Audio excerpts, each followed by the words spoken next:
जय हिंद दोस्तों। आज की इस वीडियो में हम लोग कुछ और महत्वपूर्ण प्रश्नों को विस्तार पूर्वक समझेंगे और उसका आंसर जानने की कोशिश करेंगे। इसमें से पहला क्वेश्चन है कि किस डीसी मोटर में निम्न गति पर उच्च टार्क होते हैं। मतलब गति जो है वह निम्न हो और टार्क उसमें उच्च हो, मतलब कम स्पीड पर भी उसमें हाई टार्क आपको मिलता है। तो यूनिवर्सल मोटर होगी, शंट मोटर होगी, कंपाउंड मोटर होगी या डीसी सीरीज मोटर होगी। तो जो इसका आंसर होगा वो होगा हमारा डीसी सीरीज मोटर जो हमारी होगी उसी में हमें निम्न गति पर हाई टार्क हमें मिलता है। अब इसका कारण क्या होता है, इसमें जो सीरीज फील्ड वाइंडिंग है वह आर्मेचर वाइंडिंग के सीरीज में होती है, इसीलिए इसमें हाई टार्क हमें मिल जाता है। इस मोटर को चलाने में इस चीज का विशेष ध्यान रखना होता है कि इस मोटर को बिना लोड के हमें नहीं चलाना चाहिए। इस पर हमेशा लोड होना ही होना चाहिए। इस मोटर पर अगर आप इस मोटर पर लोड नहीं डालते हैं और मोटर को सप्लाई दे देते हैं तो चूंकि इसमें जो फील्ड वाइंडिंग है और आर्मेचर वाइंडिंग है दोनों सीरीज में होता है, इसीलिए इसमें जो करंट है वो अनलिमिटेड हो जाता है और मोटर की जो स्पीड है वो अनियंत्रित हो जाती है।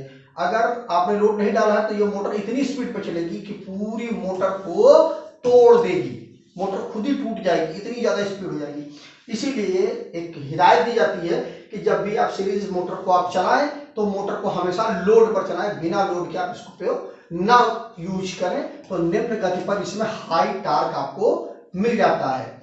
अगला क्वेश्चन है, खाली स्थान है से अधिक की विद्युत धारा वाले बिजली के झटके से त्वचा जल जाएगी। मतलब वह कौन सा इलेक्ट्रिसिटी है जिसमें हमारी विद्युत हमारी जो स्किन है वो जल जाएगी, कितनी ज्यादा। तो देखिए इसमें थंब रूल मैं आपको बता देता हूं कि जो सबसे ज्यादा ऑप्शन में हो इलेक्ट्रिसिटी जो एम्पियर हो उसी को आप टिक करेंगे। तो देखिए 15 है ये कम है, 10 है ये भी कम है, 50 है ये भी कम है, तो 200 मिली एम्पियर ही इसका सही आंसर होगा कि 200 मिली एम्पियर की पर त्वचा आपकी जल जाएगी। देखिए है क्या कि जो आरसीसी भी होती है ना, इसको देखिए जैसे कि इस पे लिखा हुआ है आरसीसी पर 30 मिली एम्पियर, मतलब 30 मिली एम्पियर का यदि लीकेज होता है तो यह आरसीसी भी तुरंत सर्किट को बंद कर देगी। ठीक है, तो ये सेफ फैक्टर है 100, ये जो 30 मिली एम्पियर है ना, ये 100 मिली एम्पियर का भी आरसीसी भी आती है। तो इसमें क्या होता है कि 100 मिली एम्पियर का लीकेज होगा तो वो सर्किट को बंद कर देगा। लेकिन बात यहां पर हो रही है कि त्वचा जलने की, तो त्वचा जलने की 20 एम्पियर है, उस पर यदि आपको झटका लग जाता है तो आपकी त्वचा जो है जल जाएगी। अब ये जो आरसीसी वगैरह होते हैं, जो सेफ्टी डिवाइस होती है वो कम से कम पर रखी जाती है, जिससे क्या होता है कि व्यक्ति को झटका लगने पर उसके बॉडी को नुकसान ना हो। वैसे ये झटका लगने ही नहीं देती हैं, उसके पहले ही सर्किट को ट्रिप कर देती हैं, क्योंकि 30 मिली एम्पियर बहुत कम करंट होता है। ये तो आपको महसूस भी होगा। सामान्य रूप से महसूस कितने पे होता है, 50 मिली एम्पियर पर आपको महसूस होने लगता है कि आपको इलेक्ट्रिक शॉक लग रहा है। ठीक है, तो ये जो है 30 मिली एम्पियर ही है, तो ये तो बहुत ही कम है। अगला क्वेश्चन है, किसी डीसी जनरेटर में लैप वाइंडिंग को कहां पर प्रयोग किया जाता है। तो देखिए जो डीसी जनरेटर होता है उसमें दो प्रकार की वाइंडिंग होती है, लैप वाइंडिंग और वेव वाइंडिंग। इसमें लैप वाइंडिंग की बात की जा रही है तो इसका जो ऑप्शन है उच्च करंट तथा निम्न करंट, मतलब हाई करंट और लो करंट, निम्न करंट तथा उच्च करंट, उच्च करंट तथा उच्च वोल्टेज, निम्न करंट तथा निम्न वोल्टेज। तो देखिए यह हमारा लैप वाइंडिंग है, यह वेव वाइंडिंग है, इसको हम बोलते हैं सेगमेंट। ठीक है, ये हमारा सेगमेंट है, किसका, कम्यूटेटर का सेगमेंट होता है। ठीक है, कम्यूटेटर में सेगमेंट होता है वो होता है, और ये हमारी वाइंडिंग है। ठीक है, तो यहां पर मैंने लिख के रखा, देखिए उच्च करंट तथा निम्न वोल्टेज के लिए हम इसका उपयोग करते हैं। इसका ऑप्शन हमारा ए सही होगा। इसमें जो है हर सेगमेंट से वायर वाइंडिंग की इनपुट वायर से जुड़ी होती है। ठीक है, जो हर सेगमेंट है, प्रत्येक देखिए 1 सेगमेंट, 2 सेगमेंट, 3 सेगमेंट, 4 सेगमेंट, ये सभी जो सेगमेंट होते हैं इनसे ये वाइंडिंग के जो वायर होते हैं, इनपुट वायर जो होते हैं वो जुड़े हुए होते हैं। लैप वाइंडिंग इस प्रकार से की जाती है कि वायर का पहला सिरा कम्यूटेटर के पहले सेगमेंट से जुड़ा होता है, कि ये जो पहला सिरा है वो पहले सेगमेंट से जुड़ा हुआ होता है, और दूसरा सिरा दूसरे सेगमेंट से जुड़ता है, तो दूसरा सिरा जो है वो दूसरे सेगमेंट से जुड़ता है, मतलब पहला सिरा पहले सेगमेंट से, दूसरा सिरा दूसरे सेगमेंट से जुड़ा हुआ होता है। लैप वाइंडिंग में वाइंडिंग करते समय वाइंडिंग के सिरे कम्यूटेटर के पास पास वाले सेगमेंट से जुड़ते हैं। देखिए पहले देखो ये वाला सेगमेंट और ये वाला सेगमेंट पास पास में है, ये सेगमेंट पास में, तो सभी पास पास वाले सेगमेंट से जोड़े जाते हैं, जिसकी वजह से यह हाई करंट और लो वोल्टेज के लिए बनाया जाता है। हाई करंट इसमें हम दे सकते हैं और लो वोल्टेज के लिए यह बनाया जाता है। लैप वाइंडिंग में समानांतर पथों की संख्या पोल की संख्या के बराबर होता है। ये समानांतर पथ होते हैं, इनकी जो संख्या होती है वो पोल की संख्या के बराबर होती है जब हमारी लैप वाइंडिंग होती है। लेकिन जो हमारी वेब बाइंडिंग होती है उसमें क्या होता है, वेब बाइंडिंग में समानांतर पथों की संख्या केवल 2 होती है। समानांतर पथों की संख्या जो होती है वह केवल 2 होती है। तो इसका जो आंसर हो जाएगा, किसी डीसी जनरेटर में लैप वाइंडिंग को कहां पर प्रयोग किया जाता है, तो उच्च करंट तथा निम्न वोल्टेज। क्यों? क्योंकि ये सभी पास पास वाले सेगमेंट से जुड़े हुए होते हैं, इसीलिए। अगला क्वेश्चन है, ट्रांसफार्मर की प्राइमरी और सेकेंडरी वाइंडिंग में क्या स्थिर रहता है? तो फ्लक्स और वोल्टेज, आवृत्ति, वोल्टेज और करंट, आवृत्ति और वह करंट। तो देखिए ये हमारा ट्रांसफार्मर है। देखिए ट्रांसफार्मर 2 प्रकार के होते हैं, सामान्य रूप से आप जानते होंगे, स्टेप अप ट्रांसफार्मर और दूसरा होता है स्टेप डाउन ट्रांसफार्मर। 2 प्रकार के ट्रांसफार्मर होते हैं। अब इस ट्रांसफार्मर को हम एक एज्यूम कर लेते हैं कि अभी ये ट्रांसफार्मर हमारा स्टेप डाउन ट्रांसफार्मर है, तो उस कंडीशन पर स्टेप डाउन का यूज किया जा रहा है, मतलब वोल्टेज को ये कम कर रहा है। तो उस कंडीशन पर यहाँ पर यदि हम 11 केवी देते हैं तो हमें यहाँ पर 415 वोल्ट हमें मिल जाएगा।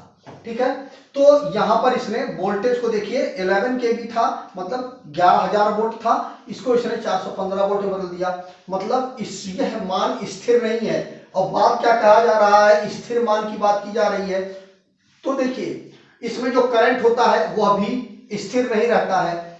ठीक, मान लीजिए इस साइड में आपका कभी 10 एम्पियर का करंट फ्लो होगा, कभी 15 एम्पियर का करंट फ्लो होगा, तो करंट भी मतलब वेरी करता रहता है। और इधर सेकेंडरी साइड में भी जो करंट है वो कभी मान लीजिए 100 एम्पियर, कभी 150 एम्पियर, कभी 200 एम्पियर वेरी करता रहता है, तो करंट भी स्थिर नहीं रहता है। तो तीसरी चीज क्या बचती है, तीसरी चीज केवल एक ही चीज बचती है, वो होती है हमारी हर्ट्ज। तो आप जानते हैं कि जो जनरेशन होता है इलेक्ट्रिसिटी का वह हमारा 50 हर्ट्ज पर जनरेशन होता है, और जब हम इनपुट देते हैं ट्रांसफार्मर को तो 50 हर्ट्ज का देते हैं, और आउटपुट भी हमें 50 हर्ट्ज का ही मिलता है। तो इसका जो आंसर हो जाएगा वो हो जाएगा आवृत्ति, मतलब हर्ट्ज। हर्ट्ज जो होता है वो ट्रांसफार्मर का प्राइमरी वाइंडिंग और सेकेंडरी वाइंडिंग का जो हमारा फ्रीक्वेंसी होता है वह दोनों साइड में सेम ही रहता है, उसमें परिवर्तन नहीं होता है। अगर इसी को हम उल्टा कर दें, इसी को यदि हम स्टेप अप ट्रांसफार्मर बना दें, इस साइड में हम 415 वोल्ट देंगे तो इस साइड में हमें 11 केवी हमें मिल जाएगा। ठीक है, तो इस कंडीशन पर भी इधर 50 हर्ट्ज अगर हमने दिया है तो इस साइड भी हमें 50 हर्ट्ज ही मिलेगा। ठीक है, तो कुल मिलाकर की बात ये हुई कि प्राइमरी और सेकेंडरी में क्या स्थिर रहता है ट्रांसफार्मर में, केवल और केवल हर्ट्ज स्थिर रहता है, आवृत्ति स्थिर रहती है। अगला क्वेश्चन है, एक साइन वेव के लिए आरएमएस का मान 100 एम्पियर है तो इसका शीर्ष मान कितना होगा? ऑप्शन है इसमें 150 एम्पियर, 141 एम्पियर, 250 एम्पियर या 135 एम्पियर। तो देखिए इसका जो फॉर्मूला होता है वो होता है I R M S is equal to 0.707 multiply by I max. ये हमारा फार्मूला होता है। आई आरएमएस का मान हमारा कितना है, जो बता रहा है ना, आई आरएमएस का मान कितना है हमारा 100 एम्पियर, तो यहां पर हम 100 लिख देंगे इज इक्वल टू 0.707 और मल्टीप्लाई बाई आई मैक्स। ठीक, तो इसको हम आई मैक्स को इधर ले आएंगे तो I max is equal to हो जाएगा 100/0.707। ठीक है, अब जब हम इसको डिवाइड करेंगे तो आ जाएगा 141.44 एम्पियर। तो आई मैक्स ये हमारा आंसर हो जाएगा। तो कुल मिलाकर के जो क्वेश्चन था, एक साइन वेव के लिए आरएमएस मान अगर 100 एम्पियर है तो शीर्ष मान कितना हो जाएगा 141.44 एम्पियर। तो इसका ऑप्शन हो जाएगा हमारा 2 नंबर, 141 एम्पियर होगा इसका शीर्ष मान। इस प्रकार से आप इस क्वेश्चन को सॉल्व कर सकते हैं। इसका जो फॉर्मूला होता है वो होता है I R M S is equal to 0.77707 into I max, ये फार्मूला हमारा होता है। दोस्तों मेरा एक ब्लॉग है जिसका नाम है www.targetelectrician.com, वहां पर जाकर के आप इलेक्ट्रिकल से संबंधित बहुत सारी जानकारी ले सकते हैं। वहां पर बहुत अच्छे अच्छे आर्टिकल्स लिखे गए हैं, एक बार आप जरूर विजिट करिए। हिंदी में सारे आर्टिकल हैं। तो आज की वीडियो बस इतना ही। जय हिंद दोस्तों।